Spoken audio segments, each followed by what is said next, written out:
Mamma mia, salut les amis et bienvenue dans ce 9e épisode de cette série consacrée à Symfony. Alors pour ceux qui suivent la formation au fur et à mesure que je poste de nouvelles vidéos, vous avez probablement remarqué que ça fait un bon moment que je n'avais pas posté de vidéo. La raison elle est toute simple, j'étais un peu souffrant, ce qui a fait que j'ai eu à mettre en pause l'enregistrement de vidéos. Après, lorsque je me sentais bien, j'étais prêt à enregistrer, mon ordinateur a eu un problème, donc mon écran n'affichait plus rien. J'ai dû donc envoyer mon Mac au niveau du Apple Store pour qu'on puisse, disons, régler le problème. Mais une fois sur place, ils ont eu à m'informer que je devais prendre rendez-vous en ligne à cause des précautions pour le coronavirus. Donc, je suis rentré à la maison, j'ai pris un rendez-vous en ligne et puis 3 jours après, j'avais mon rendez-vous pour déposer mon Mac. Une fois sur place, on s'est rendu compte que Honoré, il a pris le mauvais rendez-vous. Donc, il y a des rendez-vous pour pouvoir venir acheter un nouveau Mac, un nouveau iPhone et tout. Et puis, il y a des rendez-vous pour un support technique. Moi, clairement, je devais prendre un rendez-vous pour un support technique, mais j'ai pris le rendez-vous qu'on prend pour pouvoir acheter un outil tout simplement. Étant donné que je n'ai pas beaucoup d'argent pour m'acheter un nouveau Mac, j'ai dû prendre un autre rendez-vous. Donc, je devais revenir 2 jours après. J'ai déposé mon Mac, ils ont fait l'évaluation et puis ils m'ont dit, pour changer l'écran, ça va prendre, disons, 1 semaine, étant donné que le nouveau matériel n'était pas disponible. Donc, j'ai laissé mon Mac. 1 semaine après, tout s'est bien passé. J'ai récupéré mon Mac, tout marchait et puis je pouvais maintenant enregistrer des vidéos. Donc, le lendemain, je me suis assis, j'étais prêt à enregistrer les vidéos et puis je me suis rendu compte que j'avais mal au dos. Donc, généralement, pour ceux qui sont déjà habitués à la chaîne YouTube, c'est rare que je fasse des vidéos qui soient longues. Donc, la plupart du temps, les vidéos en moyenne durent 10 à 15 minutes. Si je fais des vidéos longues, elles durent 45 minutes, 50 minutes. Mais avec cette série, c'est la première fois que j'enregistre des vidéos qui durent 2 heures, 3 heures et tout. Et le truc, c'est qu'à force d'être assis pendant longtemps, j'ai commencé à développer des problèmes de dos. Donc, j'ai eu à faire des recherches en ligne afin de trouver des chaises plus adaptées si on est assis pendant longtemps. J'ai commandé la chaise en ligne. Quelques semaines après, donc un long délai à cause du coronavirus, j'ai reçu la chaise et voilà aujourd'hui, je suis devant vous prêt à affronter les 3 prochaines heures pour continuer cette série. Pour ceux qui se disent, mais Honoré, pourquoi tu nous racontes tout ceci? On est là pour apprendre Symfony. Désolé, vous avez entièrement raison. On va maintenant commencer à coder. On va améliorer déjà le code qu'on a et puis on va rajouter ensuite de nouvelles fonctionnalités. Donc, commençons par les types de formulaires. On avait pin type en rapport avec les pins. Donc, on l'utilisait pour créer un pin, modifier un pin. Et puis, on avait registration form type. Comment est-ce que je l'ai prononcé? Registration form type, désolé pour mon anglais, qui permettait à ce niveau-là de gérer la partie inscription. Donc, si on regarde chacun de ces types de formulaires, je vous avais dit que pour le type, on n'était pas obligé de le mettre. Parce que dans la majeure partie des cas, Symfony allait ici deviner le bon type. Je vais rapidement me connecter. On avait johndoe@example.com, le mot de passe secret. On fait new pin, et voici le formulaire. Ce qui m'intéresse, on va cliquer ici au niveau de la debug bar et puis regarder les types de formulaires. Pour le premier, on avait which image type parce que c'est ce qu'on avait utilisé. Donc là, c'était défini de manière explicite. En ce qui concerne le titre et la description, on n'avait rien mis. Et si on regarde, Symfony avait deviné que pour le titre, on allait avoir text type et pour la description, text area type. Mais comment est-ce que Symfony a eu à deviner ceci? C'est parce que notre type de formulaire, il est associé à notre entité pin. Et si on regarde notre entité pin, vous allez voir que là, c'est string, donc il a utilisé text type, mais ici le type c'est text. Donc il se dit qu'on aura peut-être beaucoup plus de contenu. C'est pourquoi pour le titre, on a text type et pour la description, text area. Cela revient donc à dire, si je change pour mettre string, vous allez voir automatiquement, on n'aura plus le text area. On peut essayer d'être explicite. Donc on va toujours mettre par exemple text type Comme ça, si quelqu'un voit ceci, il saura que c'est text type sans réfléchir. Je vais importer ceci depuis Symfony Component Form. On va faire de même et on va faire de même à ce niveau-là pour text area type. Donc c'est un A minuscule, pas un A majuscule. Et ceci a été importé également. Donc là, on aura le même résultat. Si on vient maintenant, vous allez voir, on aura un text area. Mais l'avantage, c'est que même si on met string, vu qu'on a été explicite, il va toujours utiliser ce qu'on a eu à indiquer. Donc, vous voyez que c'est toujours un text area. Je vais revenir là et puis remettre texte. Venons au niveau maintenant de notre deuxième type de formulaire, en rapport avec l'inscription. On avait beaucoup plus de champs. On va regarder ceci. Je vais me déconnecter. S'inscrire. On avait le prénom, le nom, l'email, le mot de passe, la case à cocher pour les conditions d'utilisation. Et puis, tout est bon. Essayons donc de cliquer également sur cette icône et voir les différents types. Donc, pour le premier, c'était text type. Pour le deuxième, pareil. Pour l'email, c'était email type. Donc, vous voyez, les deux, c'était text type, mais l'email, c'est email type. Ici, vu que c'est une case à cocher, on a checkbox type. Là, password type. Et puis, ça, c'est le token CSRF. Mais si on revient là, regardez, là, on n'a rien mis. Il a pris text type, là, text type. Mais pourquoi pour l'email, il a mis ici email type? La raison, elle est toute simple. Ce formulaire, il est associé à l'entité user. Et si on regarde l'entité user, vous allez voir ici, c'est string. Pour le nom également, c'est une chaîne de caractères. Donc, prénom et nom, c'est pareil. Pour l'email, c'est aussi une chaîne de caractères, mais on a eu à rajouter cette validation. Et rappelez-vous, cette validation permet de dire que on doit avoir une adresse email valide. Donc, si je viens au niveau de notre page d'inscription et je mets quelque chose qui n'est pas une adresse valide, on nous dit veuillez entrer une adresse valide. Et vu qu'on a mis cette validation pour dire que ça doit être une adresse email valide, automatiquement Symfony devine que le type doit être email type, vu que ça doit être une adresse email valide. Cela revient donc à dire, si je n'avais pas mis ce assert email, vous allez voir, on va tenter d'actualiser la page. On vient là, et pour email, c'est maintenant text type. Donc, vu qu'on n'a plus de validation, il n'a aucun moyen de deviner maintenant qu'on doit avoir email type. Donc, encore une fois, on remet ceci. On actualise, le type va devenir email type. Donc, je dois revenir pour actualiser et puis vous allez voir, ce sera email type. Parfait. Donc là également, on va être explicite. Pour celui-là, ce sera text type. Pareil pour le nom. Pour l'email, on va mettre email type et on va tout importer.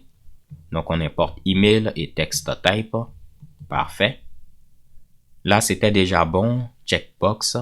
Pour le mot de passe également, c'était bon. Donc, tout est magnifique.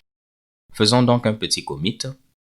Comme vous l'avez vu, Symfony au maximum tente de nous aider. Mais comme on le dit très souvent, l'explicite est mieux que l'implicite. Là, j'ai eu à faire git statut. J'ai un raccourci avec gs, git statut. On fait git add -p. Comme ça, petit à petit, je vais voir ce qu'on a eu à rajouter. On refait git statut. On a eu à être explicite. Git commit. Je vais mettre explicite is better than implicit. Mamma mia! Donc, pour ceux qui se demandent pourquoi j'ai écrit ce texte-là, c'est parce que j'adore également le langage Python. Et au niveau de Python, il y a une philosophie. Si on fait import 10, vous allez voir quelque chose que j'ai eu à écrire. Explicit is better than implicit. Donc, il y a cette philosophie au niveau de Python. Nous, on revient à PHP et puis on va essayer de voir maintenant autre chose qu'on peut améliorer. Le prochain problème qu'on va régler va toucher à l'aspect sécurité de notre application. Donc, je vais tenter de me connecter. On va mettre John Doe, secret. Vous allez voir que pour l'instant, si on veut se déconnecter, On fait une requête de type get en cliquant sur ce bouton et puis on est déconnecté. Donc si on regarde un peu le code source, c'est un lien classique, c'est donc une requête de type get et puis on est déconnecté. Généralement pour les actions qui vont modifier le state de notre application, on va éviter de faire ceci via des requêtes get. Essayons de mettre de côté temporairement le fait qu'on utilise la méthode get pour la déconnexion.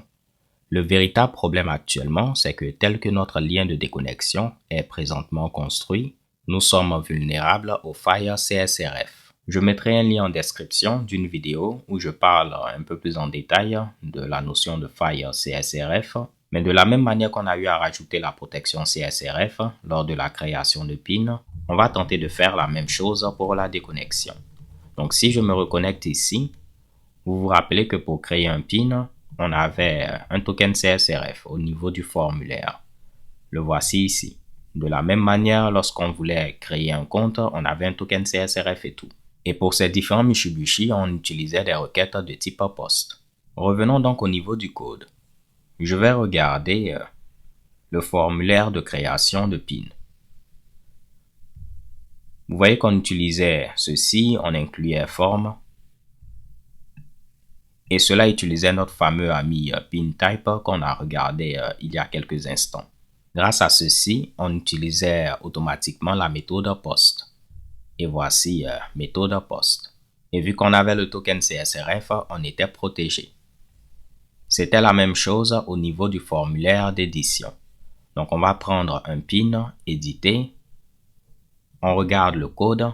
Cette fois-ci, on utilisait la méthode put, étant donné qu'il s'agissait d'une modification, mais on était protégé également des failles CSRF.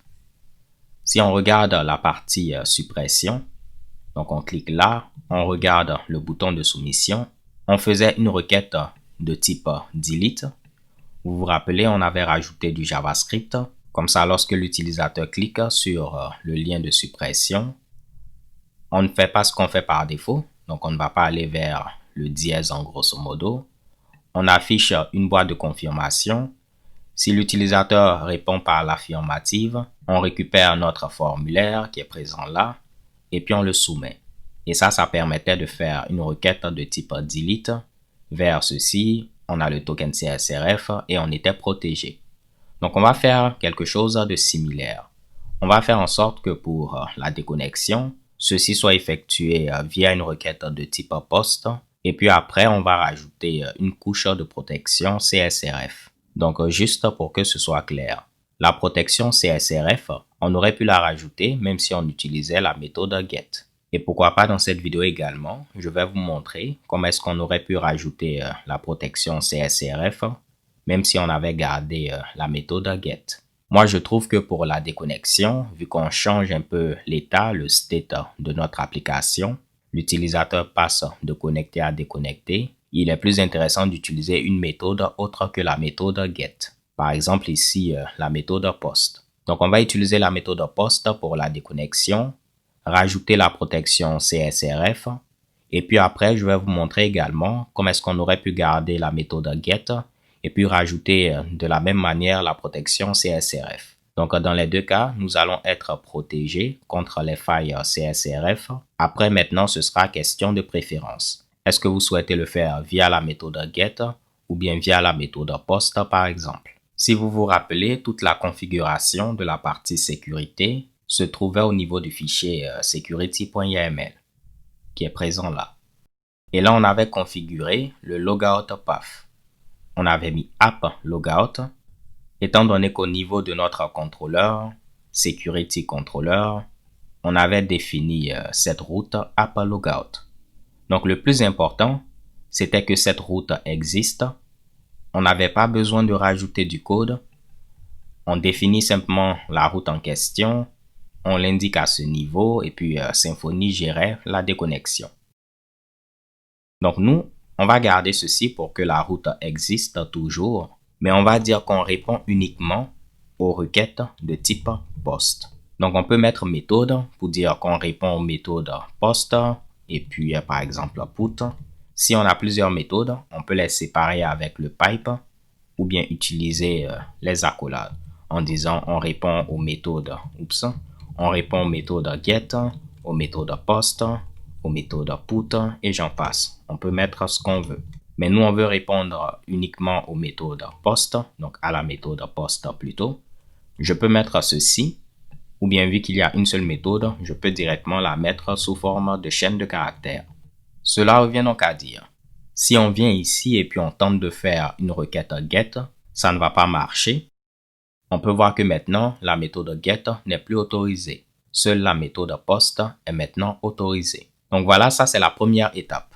On autorise uniquement la méthode post au niveau de notre route de déconnexion.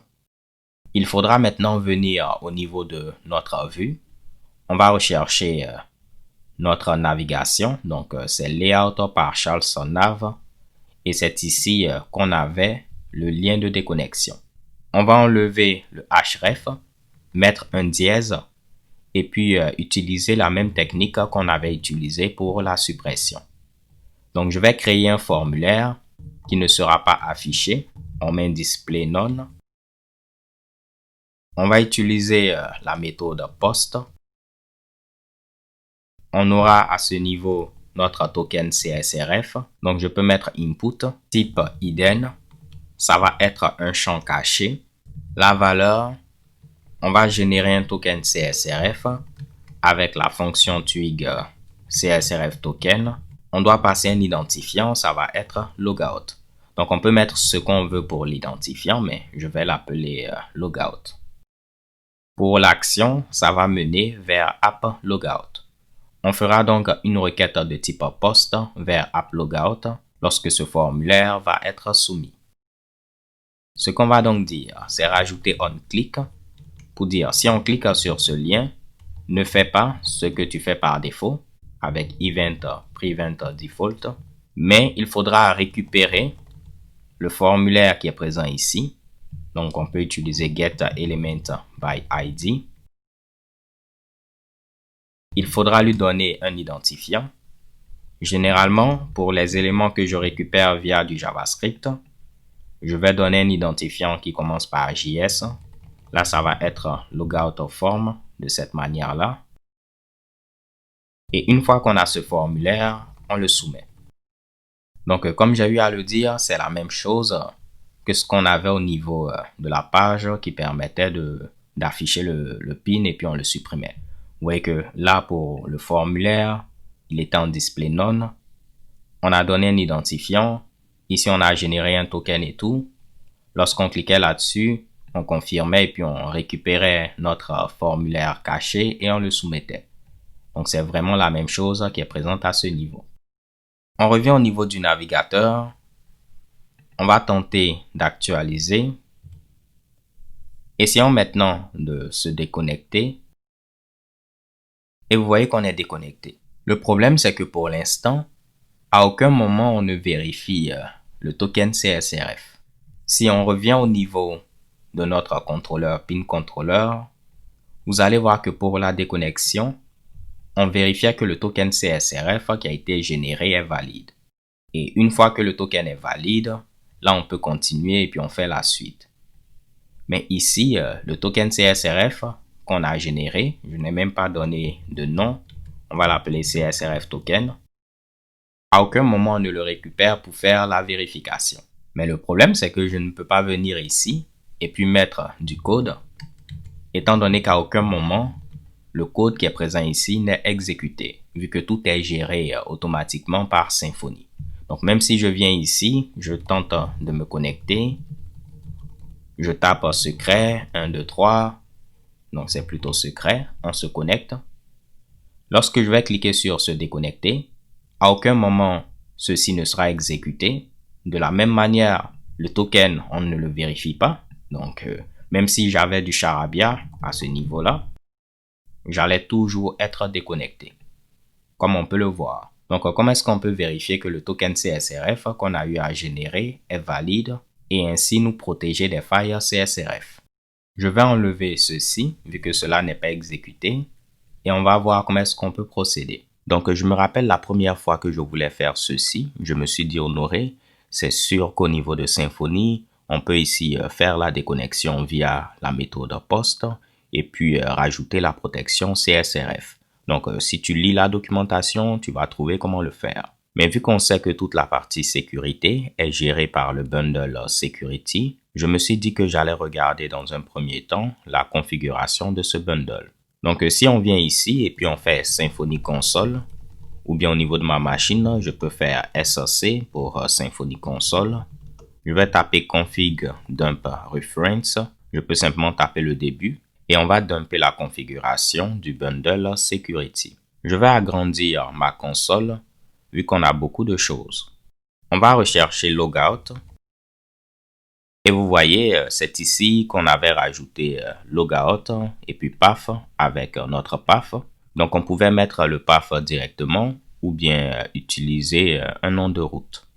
Nous, on avait utilisé un nom de route. Mais si vous regardez, on voit qu'on a des trucs en rapport avec la protection CSRF. On a CSRF Parameter, CSRF Token Generator, CSRF Token ID. On va parler de chacun de ces paramètres. Donc déjà, j'étais un peu rassuré de savoir que je pouvais le faire. Il fallait juste réussir à trouver comment le faire. Commençons par CSRF Parameter.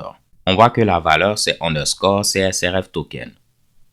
Cela permet de dire que Symfony va s'attendre à avoir un token CSRF au niveau d'un élément de la requête qui a comme nom underscore CSRF token. Donc, si on voulait utiliser autre chose que underscore CSRF token, par exemple, garder CSRF token, j'aurais pu venir ici et configurer ce paramètre en disant que au niveau de la déconnexion, dans mon cas, le nom va être CSRF token. Moi, je ne veux pas le faire, je vais garder ce qu'on a par défaut. Oups. Donc, je vais remettre le underscore. Ça fait un paramètre d'expliquer. On continue. CSRF Token ID, ça va être l'identifiant qu'on va utiliser pour la génération du token CSRF. Donc, si vous vous rappelez, à chaque fois qu'on génère un token CSRF, il faut passer un identifiant. Si on vient par exemple au niveau de template, pin show, on passait également un identifiant. Ici, on utilisait la concaténation afin d'avoir un identifiant qui est basé sur l'identifiant du pin. Donc, ça allait être pin deletion, ici underscore, suivi de 1, 2, 3, ainsi de suite. Et au niveau de la vérification, donc on vient au niveau du contrôleur, on se basait sur ce même identifiant pour la validation. On regarde, on utilisait la méthode isCSRFTokenValid qui est disponible au niveau des contrôleurs, vu qu'on hérite de notre ami AbstractController. Parfait. On donne l'identifiant qu'on a eu à utiliser et puis la valeur du token à vérifier. Donc, nous l'identifions, c'était pin deletion underscore, l'identifiant du pin. Rappelez-vous, c'était la même chose qu'on avait utilisé ici. Simplement qu'au niveau du monde Twig, pour la concaténation, c'est le tilde, mais en PHP, c'est le point. Et pour récupérer la valeur du token CSRF, on utilisait la requête, l'attribut request, donc c'est comme si on mettait $post et on récupérait la valeur de ce qu'on a au niveau de CSRF token. Et c'était bel et bien le nom qu'on avait donné. Donc, comme vous pouvez le voir, rien de bien compliqué. Donc, ce fameux CSRF Token ID, c'est l'identifiant qu'on va devoir utiliser. Par défaut, c'est logout, donc j'avais bien deviné. Mais si on voulait utiliser autre chose, encore une fois, on aurait pu venir là, définir CSRF Token ID et puis donner une autre valeur. Par exemple, déconnexion, ce qu'on veut, ok? Ça allait marcher.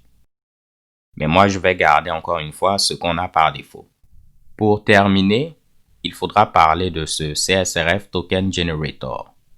Donc, c'est en grosso modo ici le manager pour la gestion de vos tokens CSRF.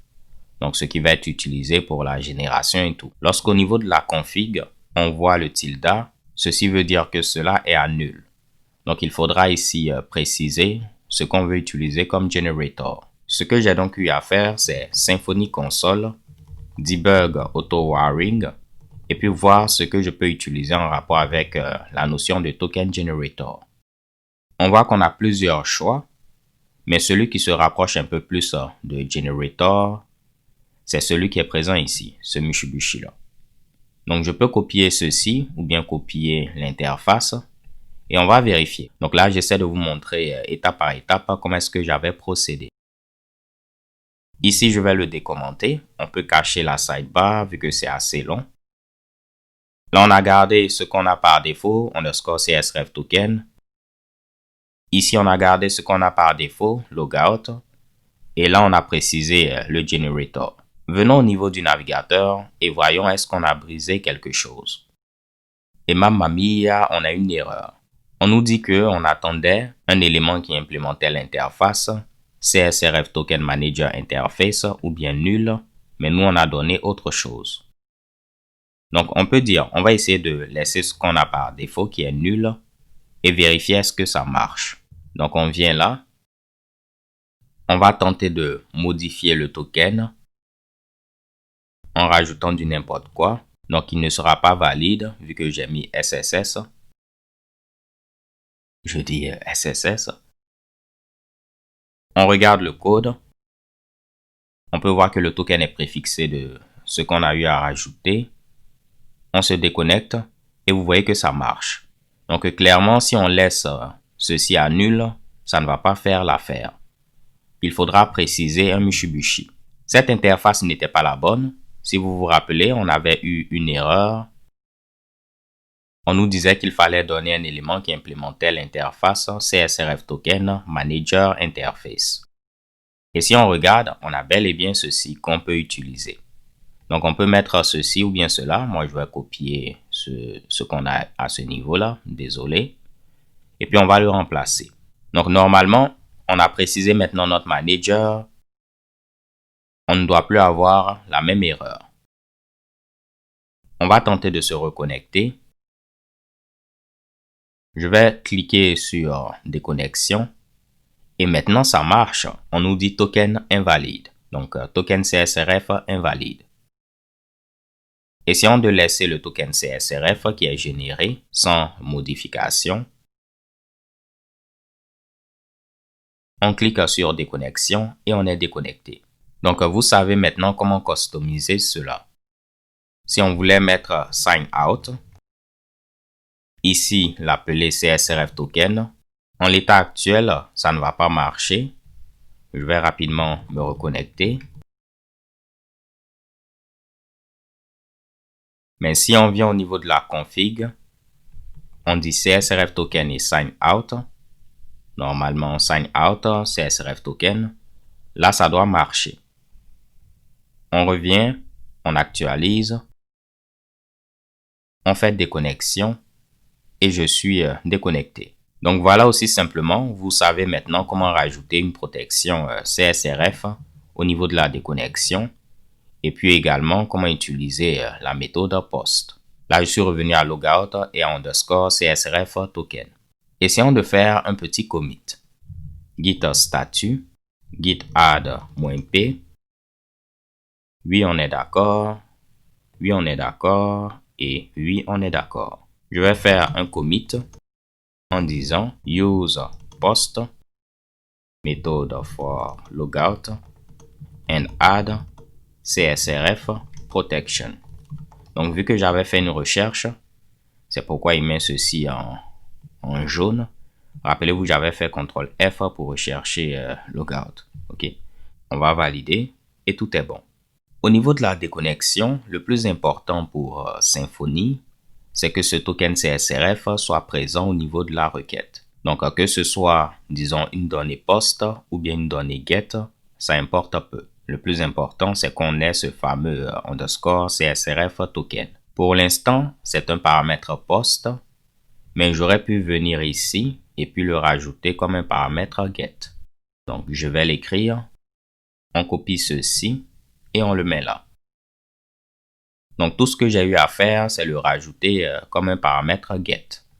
On aura le path, point d'interrogation, notre paramètre get égale la valeur. On revient au niveau du navigateur, on se reconnecte. Si on regarde maintenant la valeur de l'attribut action, c'est /logout Et puis on a rajouté le token CSRF au niveau d'un paramètre get. Dans notre cas, au niveau de pin controller, on était obligé d'utiliser request, vu que nous on passait ceci au niveau d'un paramètre post. Donc si on regarde, c'était une donnée post. Donc il fallait le récupérer avec request.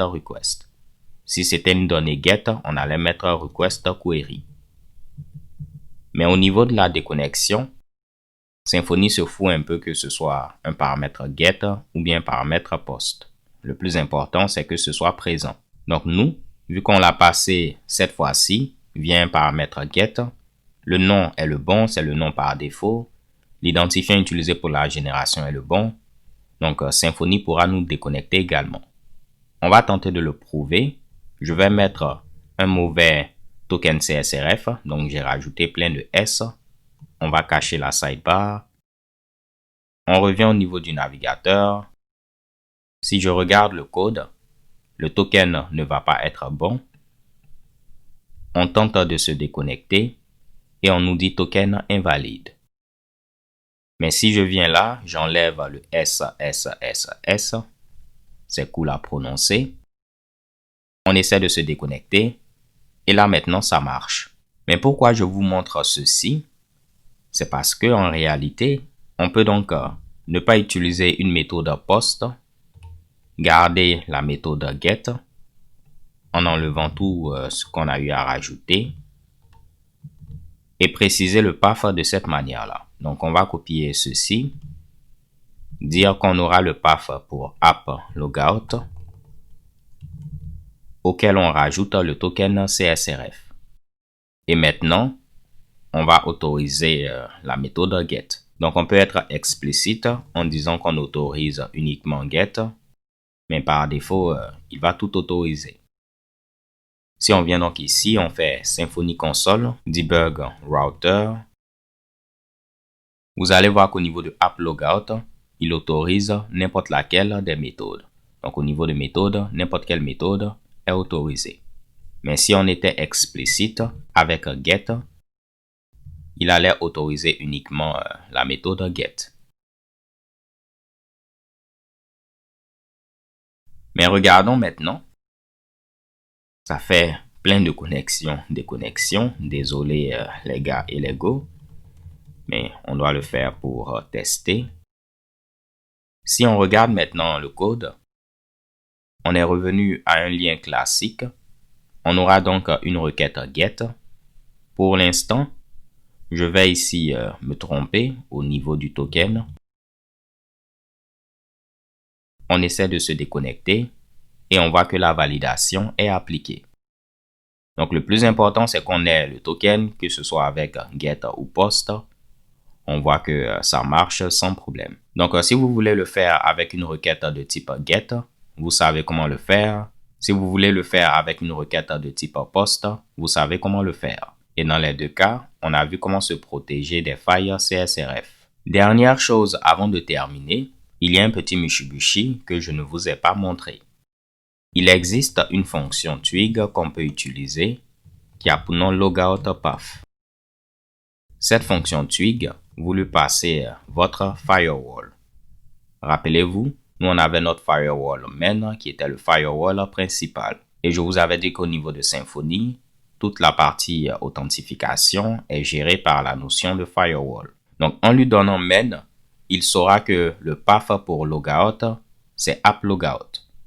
Et puis il va générer le lien approprié. Si vous avez configuré la notion de token CSRF et tout, il va rajouter automatiquement le token CSRF. Donc on utilise logout path, on donne le nom du firewall et vous allez voir. Si on se connecte de nouveau, on regarde le code, vous voyez que automatiquement on a notre path qui a été généré et aussi le token CSRF a été rajouté. Si je n'avais pas configuré ceci, on actualise, on voit que dans ce cas, il n'allait pas rajouter de token CSRF. Donc même précédemment, on aurait pu utiliser cela, mais on n'aurait pas eu de validation. il faudra rajouter la configuration comme on l'a vu. Voilà, ça donne maintenant quelque chose de beaucoup plus court. Mais moi, je vais préférer revenir à ce qu'on avait, ou bien je vais vous montrer également logout URL. Si vous mettez logout URL en lieu et place de logout path, vous allez avoir un chemin complet, donc avec le nom de domaine et tout. Comme on peut le voir, 127.0.0.1, 2.8000 et tout. Donc, c'est l'URL complète. Comme je le disais, moi, je vais revenir avec la méthode post parce que vu qu'on change le state un peu de l'application, je préfère le faire avec une requête de type post en lieu et place d'utiliser une requête de type get. Là également, on aurait pu utiliser logout path ou bien logout URL, mais je vais cacher le token CSRF pour ne pas l'avoir au niveau de l'URL. Et puis, on va garder simplement app logout. Donc, avec path app logout, et tout ceci sera caché. Encore une fois, les gars et les go, c'est question de préférence. Maintenant que vous connaissez tout ceci en détail, vous pourrez choisir ce que vous voulez. Donc, on vient là, on regarde le code. À aucun moment au niveau de l'URL, on ne verra le token CSRF. On fera la déconnexion avec la méthode post. Je peux donc venir au niveau de notre contrôleur et autoriser de nouveau la méthode post. On revient là. On teste. Je vais tenter de me déconnecter et tout est bon. Magnifique. Je ne pense pas qu'on a eu à changer quelque chose vu qu'on est revenu à ce qu'on avait précédemment. Ça fait donc un autre problème de résolu. On va s'intéresser à quelque chose d'autre. Imaginons à présent que vous étiez en train de concevoir Pinterest en tant que freelance. Ou bien vous travaillez dans une entreprise et on vous a demandé de travailler sur ce joli projet.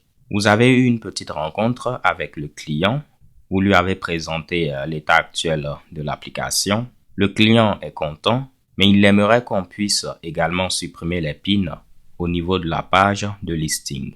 Donc pour l'instant, tout le monde peut supprimer un pin, même si la personne n'est pas l'auteur du pin. On verra comment corriger ceci dans la prochaine vidéo en utilisant l'autorisation. Mais pour l'instant, on veut donner la possibilité de supprimer un pin au niveau de la page index, au niveau de la page d'accueil. Lorsque le client vous a dit cela, vous avez dit « Oh, c'est assez simple, je pourrais le faire assez rapidement ». Essayons donc de pouvoir rajouter un lien de suppression. On ne va pas s'intéresser au design afin de donner la possibilité de supprimer n'importe quel pin au niveau de la page d'accueil. Je vais tout fermer. On va rechercher pin index étant donné que c'est cette vue qui est rendue au niveau de la page d'accueil. On vient là, on actualise et on voit ceci qui est bel et bien affiché. Donc, juste pour rappel, au niveau de pin controller, si on demandait la page d'accueil, on récupérait tous les pins ordonnés par date de création descendante et on les passait à pin index. Ce qu'on peut donc faire, c'est tricher un peu. On a déjà rajouté un lien de suppression au niveau de la page show. Pour chacun des pins, on avait déjà ce bouton-là. On peut donc regarder le code qu'on avait eu à écrire et puis essayer de faire la même chose au niveau de la page index. Après Submitted, je vais rajouter un lien. Pour l'instant, on va mettre un dièse et ça va être Delete. On peut rajouter une classe assez rapidement, btn, btn primary ou bien btn danger et on va voir ce que ça donne. Donc encore une fois, je ne vais pas m'intéresser au design, mais on peut voir que maintenant, on a un lien de suppression. Je vais rajouter une petite croix en mettant times et donner un petit margin bottom de 3. J'avais dit que je n'allais pas m'intéresser au design, mais c'était un peu plus fort que moi. On va mettre margin simplement de 3. Mamma mia! Donc pour l'instant, si on clique, ça ne fait rien. Comme on l'avait fait précédemment, on doit faire une requête de type delete vers, disons, app pin delete, vers cette route. Je vais ouvrir le contrôleur pin contrôleur. Le nom de la route, c'était app pin delete. Et il fallait passer l'identifiant du pin. Essayons donc de copier le formulaire.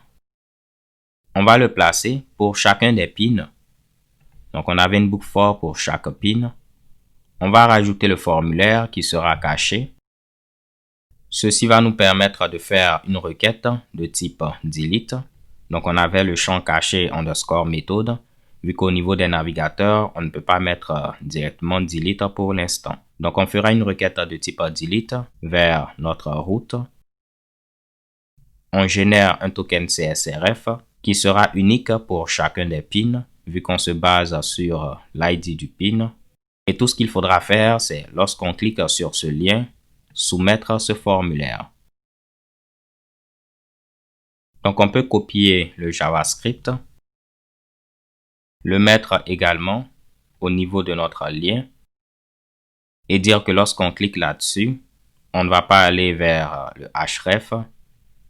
On met une boîte de confirmation. Si tout est bon, on soumet le formulaire qu'on a eu à créer ici. Venons au niveau du navigateur afin de tester. Je clique ici et mamma mia, on peut voir qu'on a « Êtes-vous sûr ?» On tente de supprimer le pin « Cool pin ». On fait « OK » et le pin a été supprimé. C'est comme si ça marche. Supprimons le pin 3. On fait « OK ». Et on peut remarquer qu'un pin a été supprimé, mais ce n'est pas le pin 3. C'est un autre pin. Essayons de supprimer le pin 2. Et on peut voir qu'un autre pin a été supprimé, mais ce n'est pas le pin 2. Donc clairement, ce n'est pas aussi facile qu'on le pensait. Revenons au niveau du code. La raison pour laquelle on a ce problème-là, elle est toute simple. Regardez ce qu'on a eu à faire. Pour chaque pin, on génère ce formulaire de suppression. Donc si on regarde le code, on doit avoir 3 formulaires de suppression, étant donné qu'actuellement, on a 3 pins. Voici donc le premier formulaire, le deuxième formulaire et le troisième formulaire de suppression. Jusque-là, tout est bon. Le premier formulaire de suppression va faire une requête de type delete vers le pin qui a comme identifiant 5. Ici, une requête de type delete vers le pin qui a comme identifiant 4. Et le dernier, une requête de type delete vers le pin qui a comme identifiant 3. Donc, bien évidemment, ici, c'est le pin 5. Si on regarde en bas, si vous regardez en bas, le lien, c'est le bon. Pin 4, pin 3. Donc, il n'y a pas de problème en réalité au niveau de ce qu'on a au niveau de action. De la même manière, les tokens CSRF sont différents, ce qui veut dire qu'il s'est vraiment basé sur un identifiant différent. En réalité, l'identifiant se basait sur l'identifiant du pin. Mais le problème vient du fait que tous les formulaires ont le même identifiant. Regardez ici, l'identifiant c'est jspin_delete_form, jspin_delete_form et également jspin_delete_form. Et si vous vous rappelez en HTML, au niveau d'un même document HTML, on ne peut pas avoir le même identifiant. Donc, deux éléments ne peuvent pas avoir le même identifiant. Ce qui se passe donc, lorsqu'on clique sur un lien de suppression, on récupère le formulaire qui a comme identifiant ceci. Lui, il récupère le premier élément qui a cet identifiant qu'il trouve. Donc, même si on clique à ce niveau-là ou bien on clique à ce niveau-là, le premier formulaire qui a comme identifiant jspin_delete_form, c'est le formulaire en rapport avec, disons, le pin qui est en première position. C'est pourquoi, quel que soit le lien sur lequel on clique, malheureusement, c'est le premier formulaire qui est récupéré via cet identifiant et on supprime le pin qui est en première position. Donc, même si je clique ici, vu que c'est le formulaire de suppression de celui-là qui sera récupéré, vu qu'il est en première position au niveau du code, regardez, c'est le pin 3 qui va être supprimé, même si j'ai cliqué ici. On valide et c'est le pin 3 qui a été supprimé. Pour corriger donc ce problème, ça va être simple. Il faudrait que l'identifiant soit unique. Donc là, on aura un identifiant unique, là également, et puis là également. Venons donc au niveau du code. On va dire qu'au niveau de l'identifiant, on va rajouter l'identifiant du pin. Ça fait beaucoup d'identifiants. Mais lorsque je disais identifiant, là, je parlais de celui-là. Et lorsque je dis identifiant du pin, je parlais de pin ID. Donc maintenant, pour chacun des pins, l'identifiant va être JS pin delete form. Par exemple, 1 si on est au niveau du pin 1, 2 si c'est le pin 2, 3 pour le pin 3 et ainsi de suite. On va venir ici. On regarde le code. Et regardez, ici l'identifiant c'est maintenant 4. Ici l'identifiant 3. On va créer un autre pin. Je vais mettre super pin. Pour la description, on va mettre mon super pin. Et on valide. Pour celui-là également, l'identifiant c'est 9.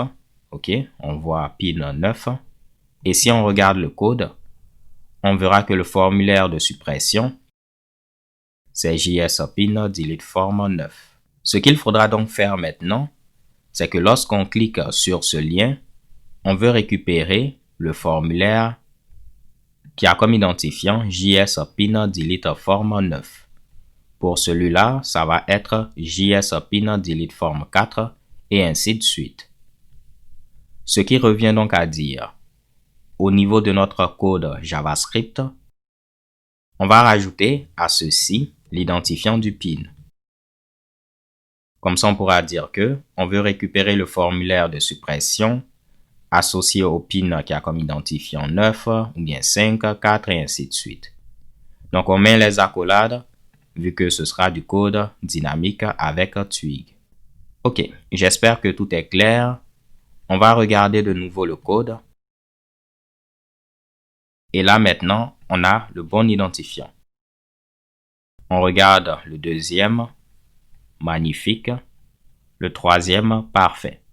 Donc, on a maintenant un identifiant unique pour chacun des formulaires. Et au niveau du lien de suppression, on récupère toujours le bon formulaire. Je vais supprimer le pin 1. Ça marche. Je supprime le pin 2. On supprime le pin super pin. Et tout est bon. Donc là, clairement, ce n'est pas quelque chose que je voulais faire. Rajouter un lien de suppression sur la page d'accueil. Mais je voulais vous montrer comment régler ce problème-là si vous étiez dans un cas similaire. On va donc venir ici, retirer le lien de suppression, retirer également le formulaire, et puis on se retrouve avec ceci. Si on veut supprimer, on peut utiliser le lien au niveau de la page Show. Vu qu'on est revenu à ce qu'on avait précédemment, on va essayer de voir qu'est-ce qu'on a modifié. Donc, on n'a rien modifié. Si je veux annuler les différents changements, là, c'est juste des espaces qu'on a rajoutés. Je peux faire git statut et puis on va faire git restore de ce fichier-là afin d'annuler les changements. Et normalement, tout est bon. Donc, actuellement, notre workflow en développement n'est pas vraiment intéressant. Tout à l'heure, on avait supprimé tous nos pins. On s'était donc retrouvé avec une liste vide et le seul moyen de pouvoir ajouter des pins, c'était de le faire manuellement. En pratique, on va préférer exécuter une commande qui va nous permettre de générer de fausses données. Donc, j'ai besoin de 100 pins, j'exécute une commande qui va me générer 100 faux pins. Pareil pour 1000 pins, 2000 pins et j'en passe. Ce qui va faire qu'en développement, on n'aura pas peur de supprimer des pins vu qu'on sait qu'on peut en rajouter assez facilement. Afin de pouvoir générer de fausses données, on utilise ce qu'on appelle les fixtures. Et au niveau de Symfony, on peut le faire très facilement avec le bundle Doctrine Fixtures Bundle. Donc, on l'installe en développement et puis en lisant la documentation, là, par exemple, on nous montre comment générer 20 produits, donc 20 faux produits. Il existe également d'autres packages qui vont vous permettre de faire des trucs un peu plus avancés. On a par exemple ce package Nelmio Alice qui vous permettra de faire des trucs un peu plus avancés qu'avec Doctrine Fixtures Bundle. Moi, celui que j'utilise récemment dans mes derniers projets, il a pour nom Foundry. Il permet de faire des trucs super cool. Et pourquoi je l'aime, c'est parce que la manière de générer les fausses données, elle est similaire à ce qu'on a au niveau de Laravel. Laravel qui est un autre framework web. Donc, on utilise un système de factory et puis on peut faire des trucs vraiment cool. Donc, vous pouvez utiliser l'un ou l'autre de ces packages, mais le résultat final, vous aurez de fausses données. Et cela sera très utile en développement. Nous, dans cette vidéo, on va utiliser un outil qui a pour nom Mokaru. Il va nous permettre de générer de fausses données. On aura un code SQL qu'on va pouvoir exécuter et puis bang, ça va marcher. Il est beaucoup plus simple que les autres, donc histoire de ne pas compliquer les choses, c'est celui-là qu'on va utiliser. Je vais tout supprimer. On n'aura pas besoin d'un identifiant, vu qu'au niveau de la base de données, tout est en auto-increment. Pour chaque pin, on aura un titre et une description. Le titre, ça va être une phrase, donc je peux prendre sentence. Donc une phrase au minimum et puis 2 phrases au maximum. La description, ça va être un paragraphe. Le nom de la table, c'est pin. Et on veut combien d'entrées? On va dire ici 100 enregistrements. On fait download. Et voici notre code SQL.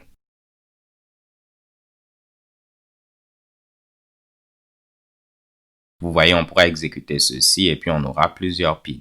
Donc, j'ai eu à déplacer le fichier SQL afin qu'il soit présent dans le même dossier que notre projet.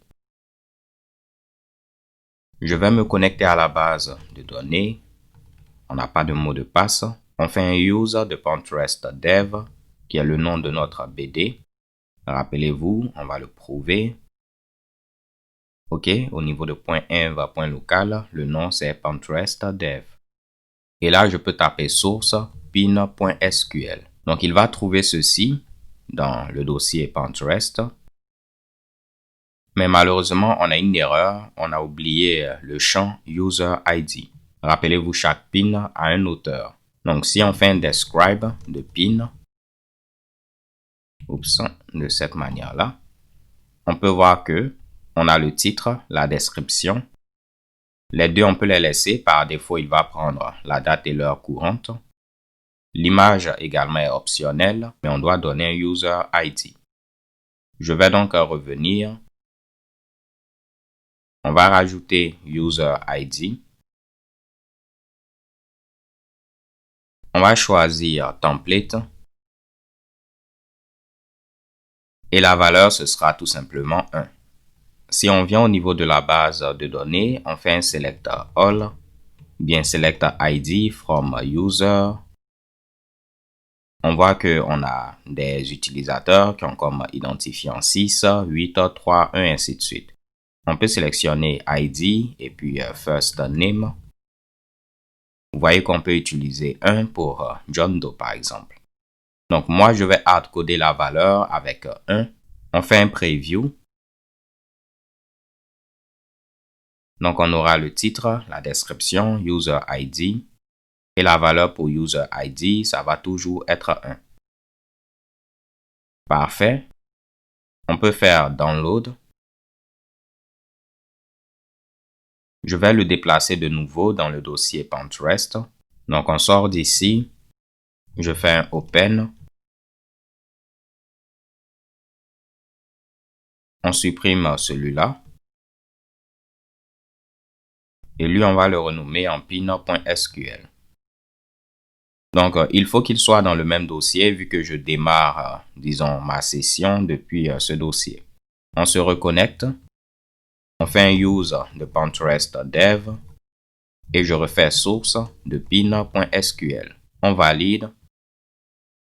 Et on peut voir que tout s'est bien passé.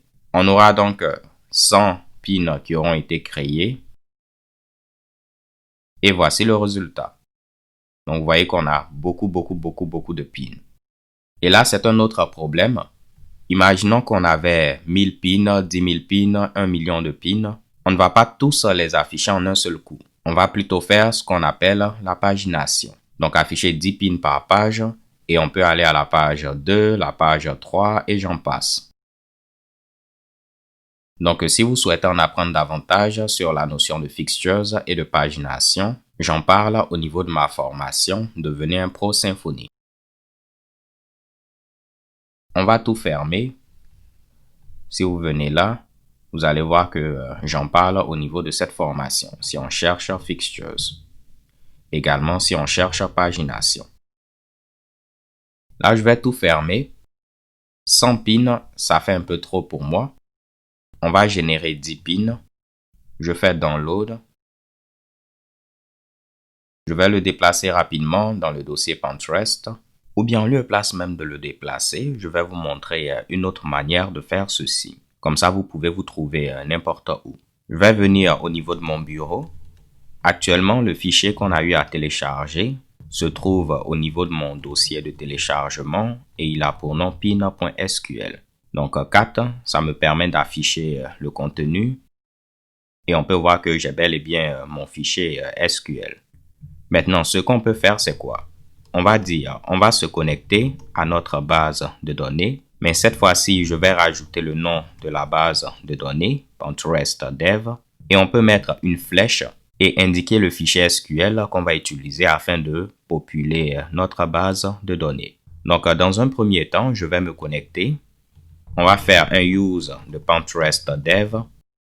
Je vais tout supprimer au niveau de la table pin et réinitialiser les ID. Si on avait utilisé delete from pin, ceci n'allait pas réinitialiser les ID. Donc, on allait continuer avec le dernier ID qui avait été utilisé. Là, normalement, si je fais select all from pin, on ne doit plus rien avoir et le prochain pin qui va être ajouté va avoir comme identifiant 1. Maintenant, je vais refaire ce que je voulais faire.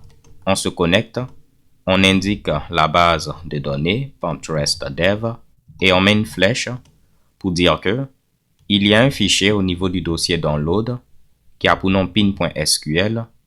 Il faudra ici l'exécuter dans le contexte de notre base de données. Donc, en lieu et place d'utiliser source, on peut faire ceci. Donc, je peux me trouver n'importe où. Le fichier peut se trouver également n'importe où. On va juste indiquer le bon chemin. Si vous avez Windows, peut-être pour vous, ça va être un chemin différent avec C et ainsi de suite. Mais moi, je valide. On fait entrer et tout s'est bien passé. Si tout ceci a l'air compliqué pour vous, vous pouvez simplement ouvrir ce fichier-là, copier le contenu et puis l'exécuter. Si vous utilisez phpMyAdmin ou bien le coller au niveau de votre console MySQL ou bien le coller au niveau du terminal une fois que vous êtes connecté au niveau de MySQL. Mais là, essayons de nous reconnecter. On refait le use. Je fais select count from pin. Normalement, on doit avoir 10 pins et c'est le cas. Si on revient donc au niveau de la page d'accueil, on voit qu'on a maintenant 10 pins. Je peux donc revenir au niveau de Pinterest et supprimer le fichier SQL qu'on avait ici rajouté. Donc, si on fait git statut, tout est clean. Et maintenant, on a vu un moyen de pouvoir générer de fausses données. Donc, comme je vous l'ai dit en pratique, je vais utiliser un package comme Doctrine Fixtures Bundle ou bien Foundry. Mais là, je voulais vous montrer un moyen de générer de fausses données en développement. Comme ça, vous allez voir en pratique l'utilité de ce Mitsubishi. Et également, on a vu que si on a beaucoup de données, pour des questions de performance, il ne serait pas intéressant de toutes les récupérer en un seul coup. Donc, faire un select all pour récupérer tous les 1000 pins, tous les 1 million de pins. On va plutôt utiliser la pagination. Comme ça, on aura 10 pins par page et cela va permettre d'avoir quelque chose de plus performant. Si vous avez compris ces deux éléments-là, moi, mon objectif sera atteint. Donc, pour ceux qui ne le savent pas, tout le code de cette formation est disponible sur GitHub. Au niveau de github.com, Mercury Series Pinterest. Donc, pendant que j'enregistrais la vidéo, j'ai eu à faire une petite pause, histoire de me reposer et puis marcher un peu. Et à ce moment-là, j'ai eu à voir au niveau de mon téléphone que j'avais reçu une notification de GitHub. Au niveau de la notification, on me disait que quelqu'un a eu à faire un pull request. Donc, probablement, Honoré a commis des erreurs et puis quelqu'un a proposé une solution. On clique là-dessus. Ceci vient de Amin. OK. Et on va cliquer pour voir quels sont les changements qui ont été apportés. Ah ah, je vois ici d'où vient le problème. Donc, avant, notre layout de base, on l'avait mis directement au niveau du dossier template. Mais après, on l'a déplacé au niveau de layout Mais j'ai oublié de changer au niveau de la page 404 le chemin qui est ici. Donc là, on a deux manières de régler ce problème. Le premier moyen, c'est de venir là, mettre layout, et puis tout va marcher, et venir dire merci à Amine. Personnellement, je n'aime pas cette manière de procéder parce que c'est comme si on s'attribue le mérite, alors que c'est Amine qui a découvert le problème, pas moi. Donc, je vais enlever ceci. Confirmons déjà qu'on a bel et bien l'erreur, même si je sais qu'on a l'erreur. On peut venir au niveau de underscore error et puis mettre 404. Pour l'instant, il ne trouve pas, pour l'instant, il ne trouve pas le template. Mais si on avait mis layout base, normalement, il pourra le trouver et puis tout est bon. Donc, clairement, il y avait problème. La deuxième manière, c'est de venir là et puis on va faire accepter le pull request. Je vais donc me connecter assez rapidement. On va commenter en disant merci Amine. Je vous ferai une petite dédicace dans la prochaine vidéo. Et on fait commenter. Là, je fais merge pull request. Je fais confirmer. Je m'assure maintenant que mon dépôt est clean. OK. Et vous voyez que j'ai cette flèche là qui m'indique que je peux faire un git pull afin de récupérer les changements. Le fichier error 404 a été modifié. Parfait. Mais ce qui est intéressant maintenant, c'est qu'avec cette manière de procéder, au niveau de l'historique des commits, on voit clairement que c'est Amine qui a eu à proposer ce code. Donc, merci encore une fois Amine et on va continuer. Venons à présent au niveau de notre contrôleur, Registration Controller. Si vous vous rappelez, on envoyait un mail de confirmation et je vous avais dit que l'envoi de mail, normalement en pratique, on doit mettre ceci au niveau d'une file d'attente. Parce que pour l'instant, si le mail prend 20 secondes pour être envoyé, la page va être bloquée durant 20 secondes.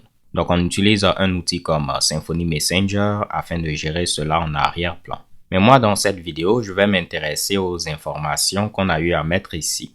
Essayons de créer un nouveau compte. Comme ça, ce sera beaucoup plus simple à expliquer. Je vais mettre cool guy parce qu'il sera cool. On met une adresse email et secret comme mot de passe. On valide.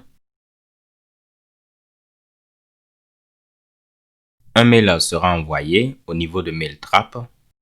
Et regardez ce qui m'intéresse. Le mail provient de PinterestBot qui se trouve à cette adresse hello@pinterest.com.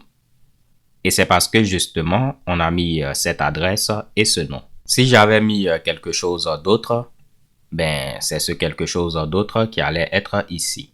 Le problème, imaginez qu'on envoyait des mails à plusieurs endroits. On allait dupliquer ces informations au niveau de plusieurs contrôleurs. Et ceci n'est pas vraiment intéressant parce que si on veut changer Hello pour No Reply ou bien PinterestBot pour Pinterest, maintenant on va devoir le faire à plusieurs endroits. Et c'est sûr qu'on va oublier de le modifier au niveau d'un contrôleur donné. Donc en lieu et place de dupliquer ce code, on va essayer de centraliser cette configuration. La première intuition qu'on peut avoir, c'est de venir au niveau du fichier .env et puis définir deux variables d'environnement. On peut définir une variable mail from address et ça va être hello@pinterest.com et faire de même pour mail from name. Et là, le nom, c'est Pinterest. Si le nom contenait des espaces, on allait mettre ceci entre double quotes de cette manière. Donc voilà l'adresse de l'expéditeur et puis le nom de l'expéditeur. Vous pouvez vous dire, mais Honoré, pourquoi on n'a pas mis ceci au niveau de .env.local? La raison, elle est toute simple. Ceci ne va pas changer en réalité d'un environnement à un autre ou bien d'une machine à une autre. En réalité, même si je suis en local, je vais toujours utiliser la même adresse et puis le même nom. Ce n'est pas quelque chose qui va changer d'un environnement à un autre. Donc, même si je suis dans une équipe, tout le monde va utiliser ces mêmes Mitsubishi. Maintenant, la question, c'est comment est-ce qu'on va pouvoir accéder à nos deux variables d'environnement. Je peux venir ici Et on peut essayer d'utiliser une fonction qui a pour nom getInv. Si on recherche au niveau de Google Symfony.env, vu que c'est le composant qui est utilisé pour les variables d'environnement,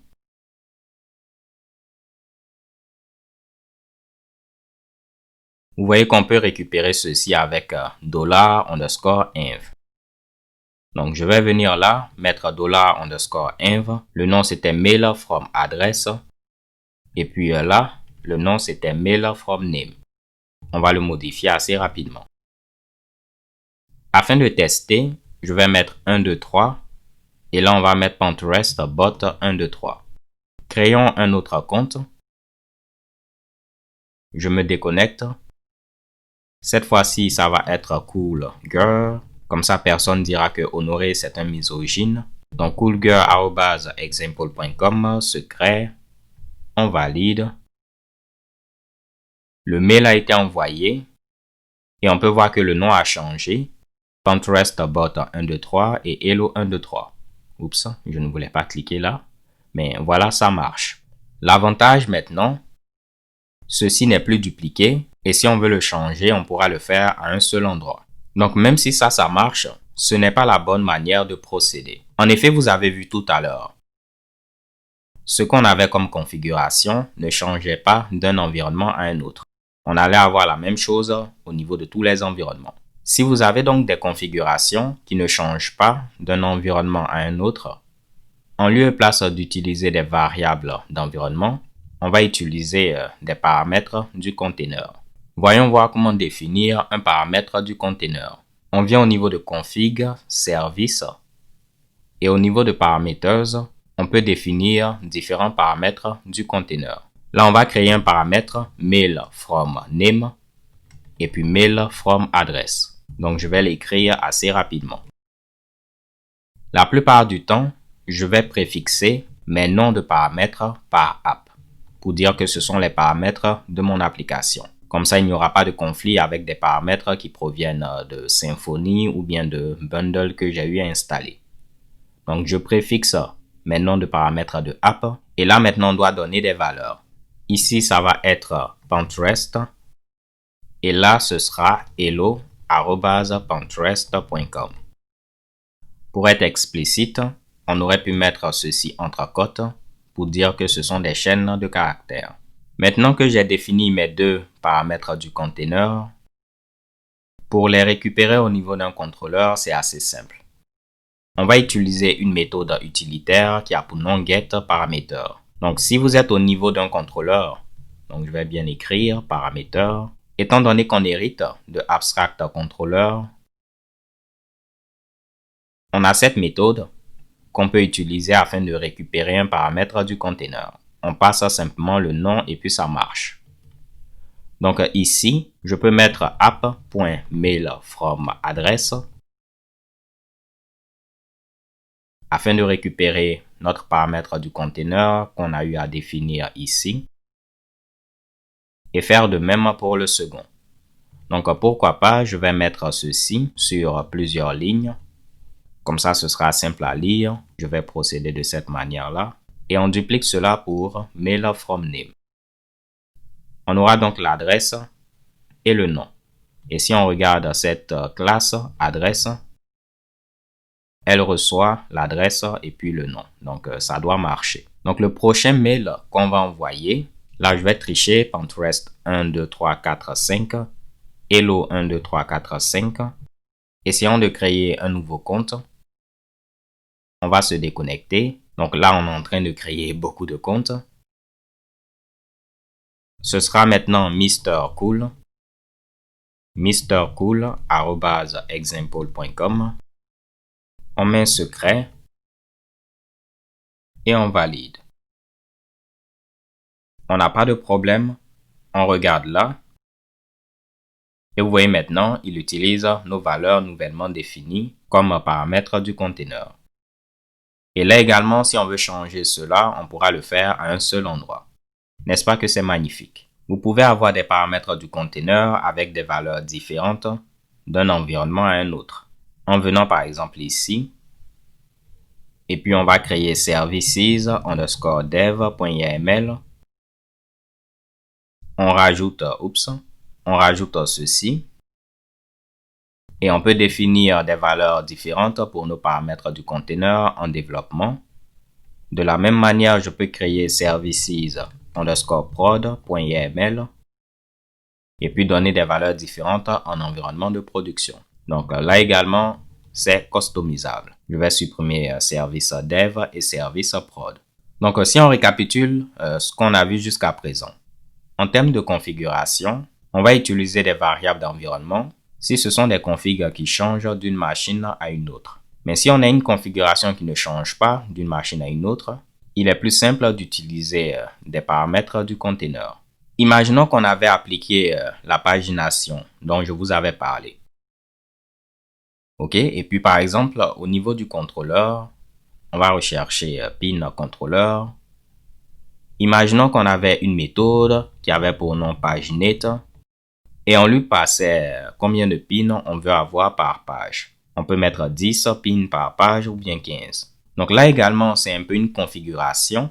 En lieu place de hardcoder la valeur, on peut se dire, on ne va pas utiliser une variable d'environnement parce que ça ne va pas changer d'une machine à une autre. On peut donc utiliser un paramètre du conteneur, mais même cette configuration-là, vous allez voir, ça va changer très rarement.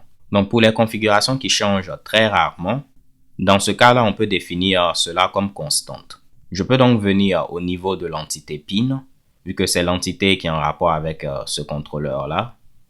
Et puis, je vais définir une constante en mettant public constant.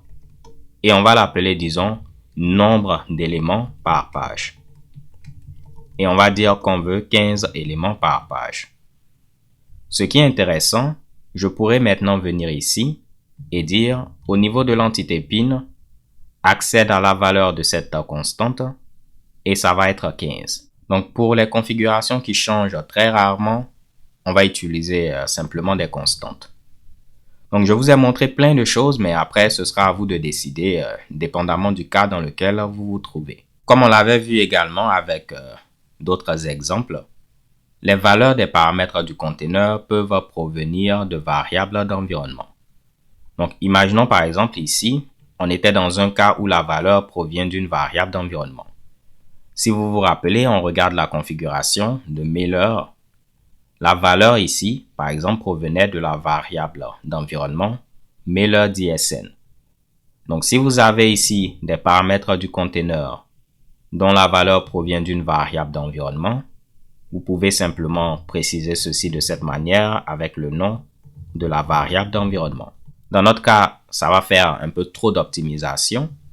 Si je vois que j'ai besoin de changer ceci et puis chaque développeur aura la possibilité de changer cela, ça peut être intéressant de définir ceci comme variable d'environnement. Donc, vous avez la latitude de faire ce que vous voulez. Le dernier truc, c'est que des fois, vous aurez ici des configurations qui sont vraiment, qui doivent rester secrètes, comme des clés d'API, des trucs de ce genre-là. Au niveau de Symfony, vous pourrez les sauvegarder avec un système de gestion de secrets. Venons au niveau de Google. On va rechercher Symfony Best Practices pour dire les meilleures pratiques au niveau de Symfony. Et on va regarder les pratiques en rapport avec la configuration. Et qu'est-ce que vous voyez? On nous dit utiliser les variables d'environnement pour les configurations d'infrastructure. Donc, si vous avez des valeurs qui changent d'une machine à une autre, par exemple de la machine de développement au serveur de production, mais que ces informations ne modifient pas le comportement de l'application, alors vous devrez utiliser des variables d'environnement. Donc là, ce sont des recommandations, mais vous êtes libre de faire ce que vous voulez. Si vous avez des informations sensibles, comme des clés d'API, vous pouvez utiliser le système de gestion de secrets de Symfony.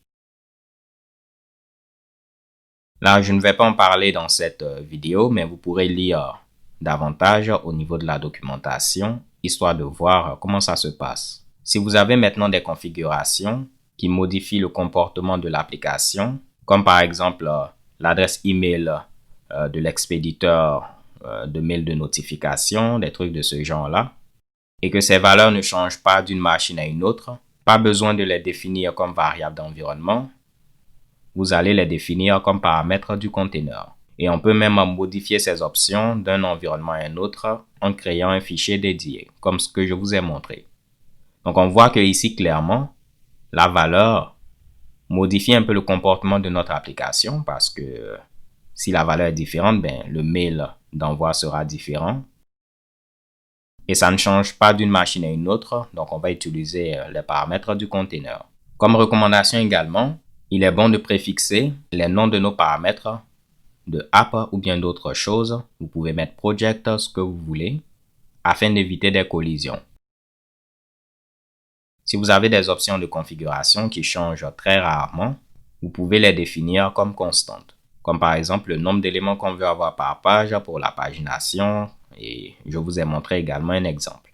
Donc cette page-là, c'est vraiment un bon truc à lire pour apprendre un peu les bonnes pratiques. Mais au moins, ceci a été réglé et je suis fier de vous les gars et les go. Maintenant, on peut utiliser les paramètres du container et puis on récupère la valeur et tout ceci est centralisé. Essayons de faire un commit. Git statut, git add-p. Oui, on est d'accord, oui, on est d'accord.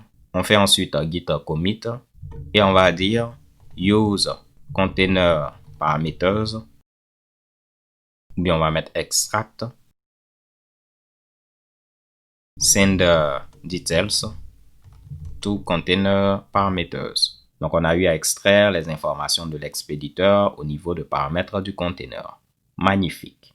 Actuellement, lorsque je suis déjà connecté et que je tente d'accéder à la page de connexion, j'ai un petit message flash m'indiquant que je suis déjà connecté. Mais si on tente de venir au niveau de la page d'inscription, on n'a pas cette redirection alors qu'on est déjà connecté. Venons donc au niveau du code. On va rechercher Security Controller. Voici ce qu'on avait rajouté. On va le copier et puis faire de même au niveau de Register. Donc si on est un utilisateur, on ajoute un message flash et on le redirige vers la page d'accueil. On va tester. Actuellement, je suis connecté. Donc si je viens au niveau de Register, on est maintenant redirigé. Donc que ce soit login, register, on ne peut plus y accéder si on est connecté. Mais ce qu'on vient de rajouter vient de créer un autre problème. Rappelez-vous, pour accéder à l'action de vérification d'email, il fallait être authentifié. On a dit qu'on allait revenir sur cette méthode, ne vous inquiétez pas, dans la vidéo prochaine, on y reviendra. Mais moi, ce qui m'intéresse, c'est que vous puissiez vous rappeler qu'il fallait être authentifié afin d'accéder à cette action. Et également, si le lien était invalide, on s'était un message flash et on redirigeait l'utilisateur vers la page d'inscription. Cela revient donc à dire, si le lien est erroné parce qu'on a modifié des informations ou bien qu'il a expiré et tout, et que l'utilisateur n'est pas connecté, vu qu'il ne peut pas accéder à cette page, il ne pourra pas voir le message d'erreur. Essayons de le prouver. Je vais me connecter. On met johndoe@example.com, secret, on valide. Si je viens ici, on va copier l'un des liens, mais on va le modifier pour qu'il soit invalide. Vous voyez, là on nous met déjà connecté. Ce qui se passe, c'est quoi? Le lien est invalide, une exception est donc levée, on a seté le message flash et on a redirigé l'utilisateur vers la page Register. Mais le problème, une fois qu'on l'a redirigé, on vérifie est-ce que l'utilisateur est connecté. On est connecté. Donc là, on met un message flash, déjà connecté, et puis on redirige l'utilisateur vers la page d'accueil. Et c'est pour cette raison qu'à aucun moment, on a eu à voir le message qui disait que le lien était invalide. Ce qu'on va donc faire, c'est quoi? Parce que je vais commenter ceci temporairement, histoire de vous montrer qu'on aurait vu le message. Donc on fait copier, on le colle, on modifie des choses, on valide. Et là, vous voyez, on a deux fois le message flash parce que la première fois, il n'était pas affiché et puis ça, c'est le deuxième message flash. Ce qu'on va donc faire, c'est quoi? En lieu et place de rediriger l'utilisateur vers la page Register, lorsqu'on a une erreur, on va le rediriger vers la page d'accueil. De la même manière, lorsque tout se passe bien, on va le rediriger vers la page d'accueil. Le message flash, vu qu'on le redirigeait vers Register, on l'avait affiché au niveau de Register, ici. Donc, on peut voir Verify Email Error qu'on affichait. Moi, ce que je vais faire, c'est quoi? Vu qu'on ne va plus le rediriger vers Register, mais vers Home, normalement, le message, on doit l'afficher au niveau de Home. Donc, je peux copier ce qu'on avait ici et puis le mettre au niveau de Home. Mais en lieu et place de faire cela, je vais remplacer Add Flash Verify Email Error par Add Flash Error. Parce que si vous vous rappelez, on avait déjà un partial qui affichait tous les messages de succès, d'erreur et d'infos. Et en fonction du type, on avait la couleur appropriée. Donc lui, ça va être un message d'erreur. Et vu que ce partial est sur toutes les pages, donc même sur la page d'accueil qui est pin index, on pourra voir le message flash qu'on a eu à citer. Donc j'espère que c'est clair. On vient là. On n'est pas connecté. Bon, on est connecté, désolé. On vient au niveau de login, on va nous rediriger. On vient au niveau de register, on doit nous rediriger également. Maintenant, on va modifier le lien. On s'attend à être redirigé vers la page Home et on peut voir le message flash. Mais si le lien était valide, là le lien est valide parce qu'on est connecté avec le mauvais compte. Je vais me déconnecter et puis me connecter avec Mr. Cool. On vient là, login. Welcome Mr. Cool, merci. On clique sur le lien et notre adresse a été vérifiée. Si on n'était pas connecté et qu'on cliquait sur un lien, par exemple, disons le lien pour Cool Girl, on est redirigé pour être connecté. Rappelez-vous à cause de ceci. On va se connecter avec Cool Girl, si je ne me trompe pas. Oui, donc on va le copier pour être sûr de ne pas se tromper. On met secret et on doit voir que ça a été également fait. Donc là, malheureusement, on nous dit bienvenue, mais le lien a expiré. Donc, on va créer un autre compte pour tester.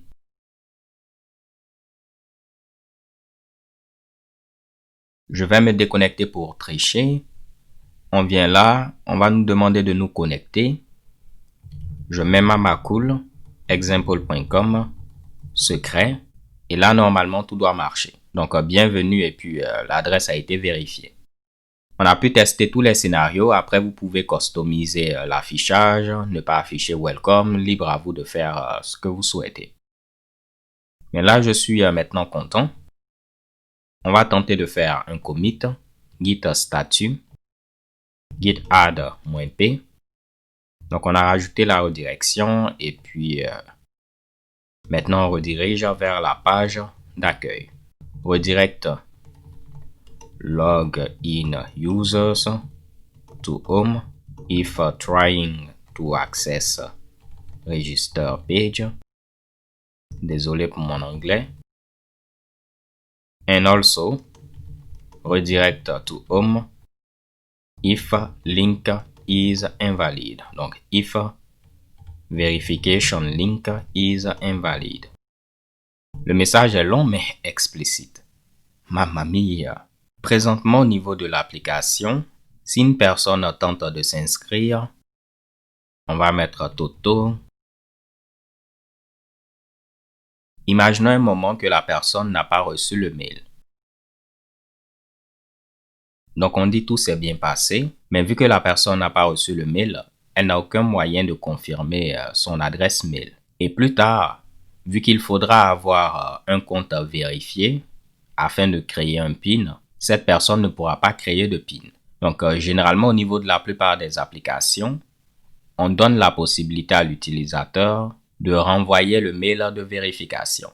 Mais pour l'instant, nous, on n'a pas cette fonctionnalité. Donc, pour ceux qui aiment les challenges, je vais vous demander de rajouter cette fonctionnalité.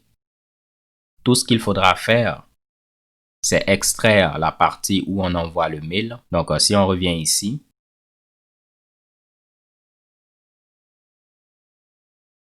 donc si vous vous rappelez, on utilisait un fameux email verifier qu'on injectait et cette méthode pour envoyer le mail.